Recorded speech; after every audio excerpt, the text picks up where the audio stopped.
बच्चों, अब तक आपने देखा कि रमेश के साथ रात को जंगल में क्या हुआ था।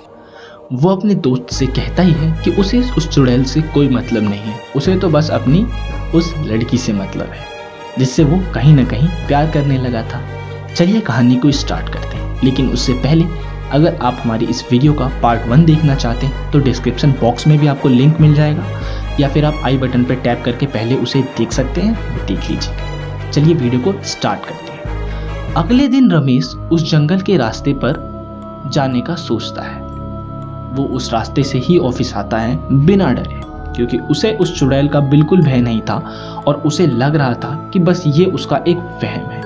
परंतु उसे क्या पता था, ये एक सच्ची घटना है जो उसके साथ पिछले ही रात को हुई थी। वो ऑफिस में जाता है।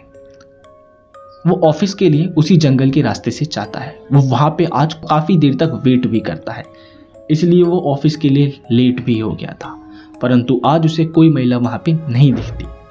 रोजाना के मुकाबले आज जंगल में इस समय पे काफी सन्नाटा था, जबकि लोग इस टाइम पे जंगल से आया जाया करते थे। रमेश को ये सब बातें कुछ अजीब लग रही थी। वो वहां सब छोड़ के अपने ऑफिस में चले जाता है। यही वक्त कुछ 12 बज रहे थे। ऑफिस में रमेश घड़ी को देख रहा था और वो उस महिला के बारे में ही सोच रहा था। तभी अचानक में ऑफिस में एक महिला आती है। हाँ, वो महिला ऑफिस में नहीं थी। सभी लोग उसको देख रहे थे, यहाँ तक कि रमेश भी उसे देख रहा था। रमेश उस महिला को देख के काफी प्रसन्न होता है। वो सोचता है कि ये तो वही महिला है जिसके लिए वो सुबह से परेशान था और इतने दिनों से जंगल के रास्ते से आया करता था, और जिसे देख के वो खुश हुआ करता था। उसे क्या पता था कि वो महिला उसी के ऑफिस में आ जाएगी। रमेश और वो महिला एक ही जगह पे काम कर रहे थे। दोनों की दोस्ती हो गई थी, क्योंकि वो महिला कंपनी में नहीं थी तो रमेश उसकी सहायता कर रहा था बाकी चीज़ों को समझने में, क्योंकि उसको ऐसा उसके बॉस ने कहा था। वो महिला भी उससे ठीक ठाक बात कर रही थी।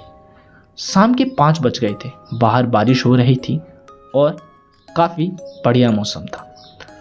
तभी उसके बॉस आते हैं और रमेश से कहते हैं कि रमेश, आज आप देर तक रुकेंगे।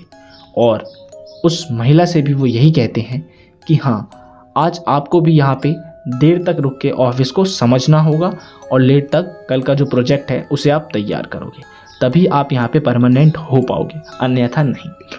वो महिला भी नहीं थी, बॉस की बात मान लेती है।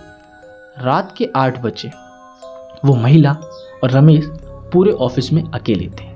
सभी लोग वहाँ से जा चुके थे। बहुत ही ज़्यादा सन्नाटा था। सिर्फ चौकीदार था जो कि गेट पे था। रमेश उस महिला से बताता है कि वो कल उससे मिलने के लिए जंगल में गया था, उसे वो नहीं दिखी। रमेश उसको ऐसा बताता है। वो महिला ये बात सुन के मुस्कुराती है और हंसती है। तभी वहाँ पे अजीब सी आवाज़ें आना स्टार्ट हो गई थी। रमेश इन बातों पे इग्नोर कर रहा था, परंतु वो महिला इग्नोर नहीं कर रही थी। रमेश मन ही मन ये भी सोच रहा था कि वो अब अपने दोस्त को जाके बता सकता है कि उसकी बात बिल्कुल झूठ थी। वो महिला इंसान ही है और जिसे उसने देखा था कोई अलग, तो उसके लिए तो सब कुछ ठीक है। परंतु आगे जो होने वाला था शायद वो रमेश को नहीं पता था। ऑफिस में अचानक से किसी की चीखने की आवाज़ें सुनाई देने, जोर जोर से आवाज़ें गूंजने लगी। रमेश और वो महिला डरने लगे। वो महिला भी डरने लगी।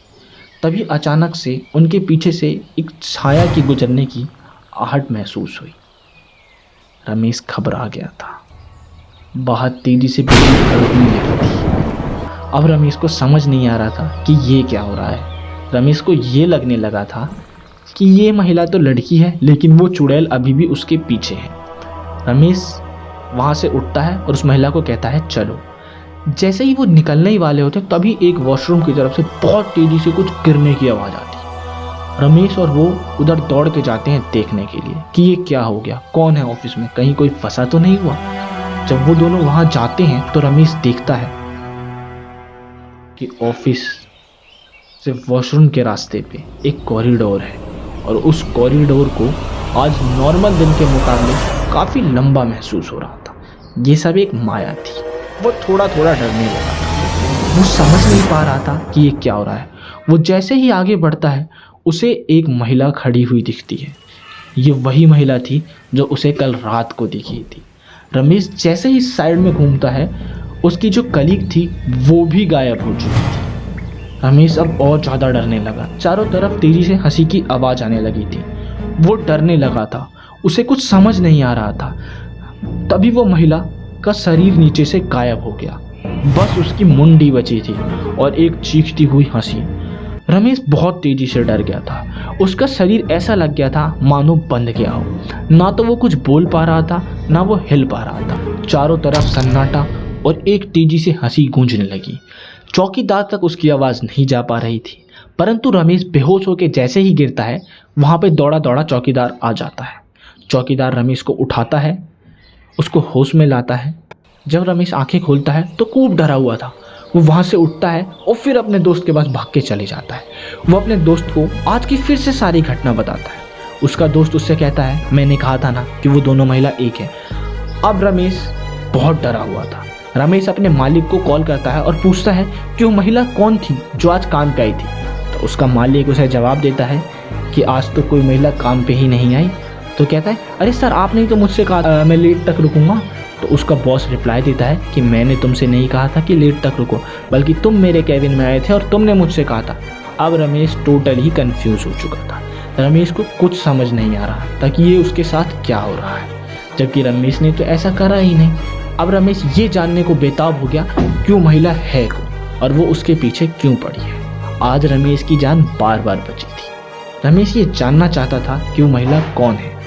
अब बच्चों, अगर आप भी जानना चाहते हो कि वो महिला कौन है तो आपको इसके लिए देखना पड़ेगा इस एपिसोड का पार्ट 3। क्या रमेश उस चुड़ैल से अपना पीछा छुड़ा पाएगा या नहीं, या रमेश को वो दोबारा से चुड़ैल दिखेगी, हाँ या ना?